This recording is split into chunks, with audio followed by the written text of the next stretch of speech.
Oh, hello. My name is Salman Hamid, and I'm Assistant Professor of Integrated Science and Humanities at Hampshire College. I'm Kevin Anderson. I teach courses in film and anthropology at the University of Massachusetts, and this is Film Autopsy. Hello, and welcome to a film autopsy of Immortals, new film by Tarsem Singh, and he has a third name as well, but anyhow.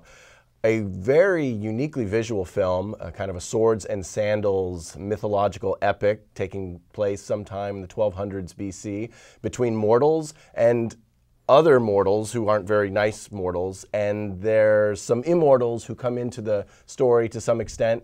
It's pretty wide in its kind of epic sweep, and but I'm not sure if it has much of an emotional or dramatic core to it. Salman, can you speak to that? Well, let's be honest about it. We went to see it not because of this movie, but instead we went to see it because of Tarsem, and at that time he was just Tarsem, his movie The Fall, which was a spectacular film, and I think we'll come back. We should talk more about The Fall than this, because not many people saw that, and that came out a few years ago, and visually it was a stunning film where he actually explicitly did not use any CGI. Yeah. And you look at the film, and again, I'm talking about The Fall, because that's far more exciting to talk about. And you go like, wow, how did he actually did that film? Actual locations. He did it over 23 countries. I mean, it was just stunts. crazy. It was a labor of love, and it was absolutely stunning and spectacular film. And I thought the story was also really gripping.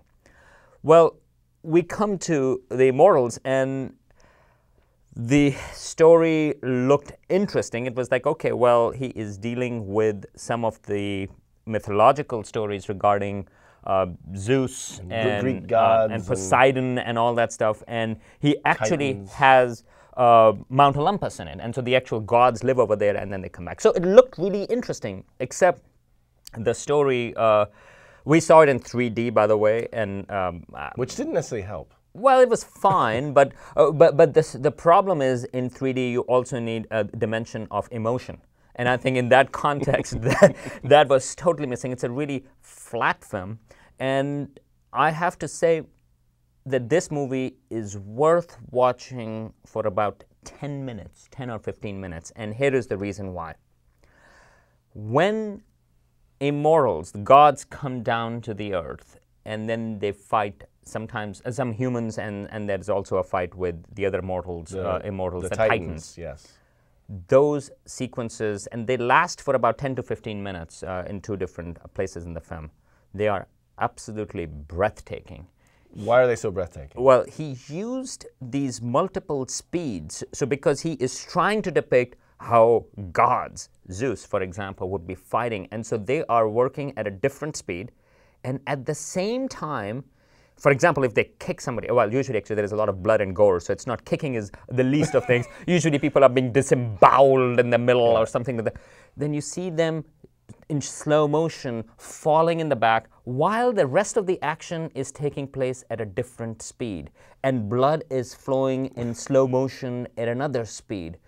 It is a very creative and innovative way of displaying action, kind of with the immortal stuff. And I think that is absolutely breathtaking. I just wish he had a story to go with that film. I agree. I think those were very uniquely kind of choreographed fight sequences, unlike anything I'd seen before. But they are rather short, and there are other fight sequences in the film, actually maybe too many. But even the dramatic, the one-on-one scenes between Theseus and the Virgin Oracle, played by Frida Pinto, you don't really get a sense of a strong emotional bond between the two. So it was fun to watch.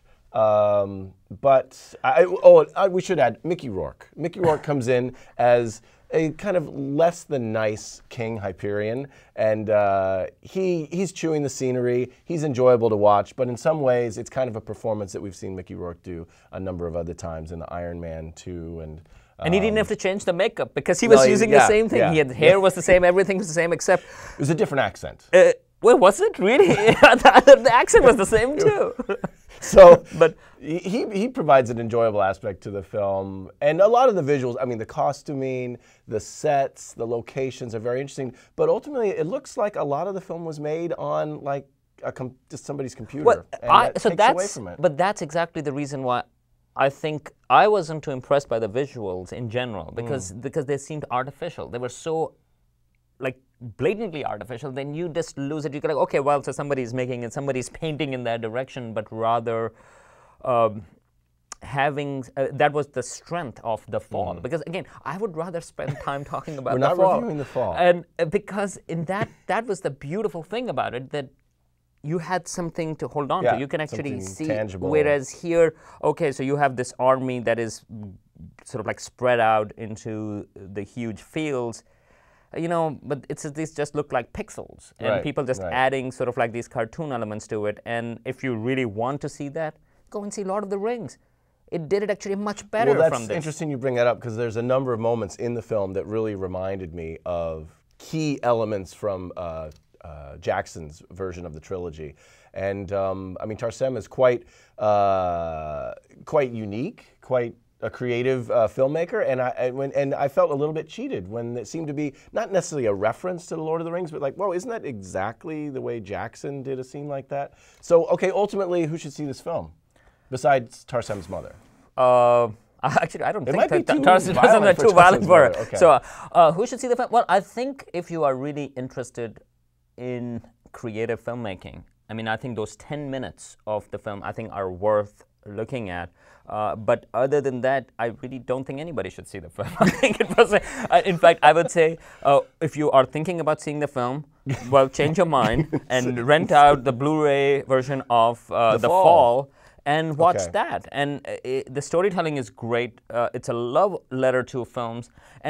And out of all of that, I should mention Tarsem. I think keep an eye on this guy because he is really good. Yeah, he is going to be releasing a live-action version of Snow White, which will be coming out, I think, sometime in 2012. So I'm holding out. I'm not quite disappointed with the film until if he can do something good with the kind of money and name he's getting from doing these more mainstream films, and if he can channel that kind of like a Soderbergh into doing some very artful, interesting films, then I'm okay if he kind of whores himself out here and there just to be able to do the more interesting, you know, creative stuff. Sure, and he did The Fall after The Cell, which was a visually interesting film, but not a very good film, but visually it was interesting, but then The Fall was interesting, and then so hopefully maybe Snow White is the way to go. Keep your eye on Tarsem. Skip this one.